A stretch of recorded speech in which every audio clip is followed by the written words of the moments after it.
అది 2018. పవన్ కళ్యాణ్ కేవలం జనసేనాని మాత్రమే.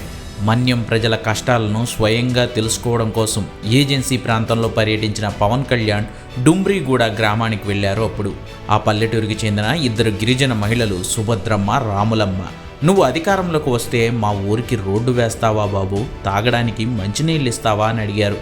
కదిలిపోయారు పవన్ కళ్యాణ్. 2019 ఎన్నికల్లో వైసీపీ ఘన విజయం సాధించి ప్రభుత్వాన్ని ఏర్పాటు చేసింది. కానీ తను డుమ్రిగూడ గ్రామంలో ఇచ్చిన మాటను మాత్రం మర్చిపోలేదు పవన్ కళ్యాణ్. కేవలం తన సమయం కోసం వేచి చూశారంతే. 2024లో కూటమి ప్రభుత్వం తిరుగులేని ప్రజాదరణను దక్కించుకుని ప్రభుత్వాన్ని ఏర్పాటు చేసింది. పవన్ కళ్యాణ్ ఉప ముఖ్యమంత్రిగా గౌరవంతో పాటు గ్రామీణాభివృద్ధి, గ్రామీణ నీటి సరఫరా, పంచాయతీరాజ్ శాఖలకు మంత్రిగా బాధ్యతలు తీసుకున్నారు. ఈసారి అధికార యంత్రాంగంతో కలిసి మన్యం గ్రామాల్లో పర్యటించిన పవన్ కళ్యాణ్ ప్రజల కష్టాలను ఒక్కొక్కటిగా తెలుసుకుని అధికారులకు వివరించారు. వాళ్ళ బాధలను అధికారులకు కళ్ళకు కట్టేలా చూపించారు.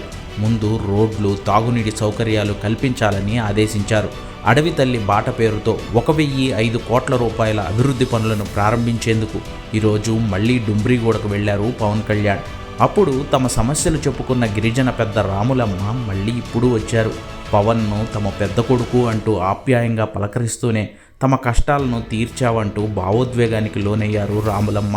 తన పక్కనే కూర్చోబెట్టుకుని తన సంతోషమంతా పవన్ కళ్యాణ్కు ఆప్యాయంగా వివరించారు. అడవి తల్లికి మాటిచ్చాడు, స్వయంగా వెళ్ళి కష్టం తీర్చొచ్చాడు అంటూ కళ్యాణ్ అభిమానులు, జనసేన కార్యకర్తలు, రాష్ట్ర ప్రజలు ఈరోజు ఈ సన్నివేశాన్ని చూసి సంతోషాన్ని వ్యక్తం చేస్తున్నారు.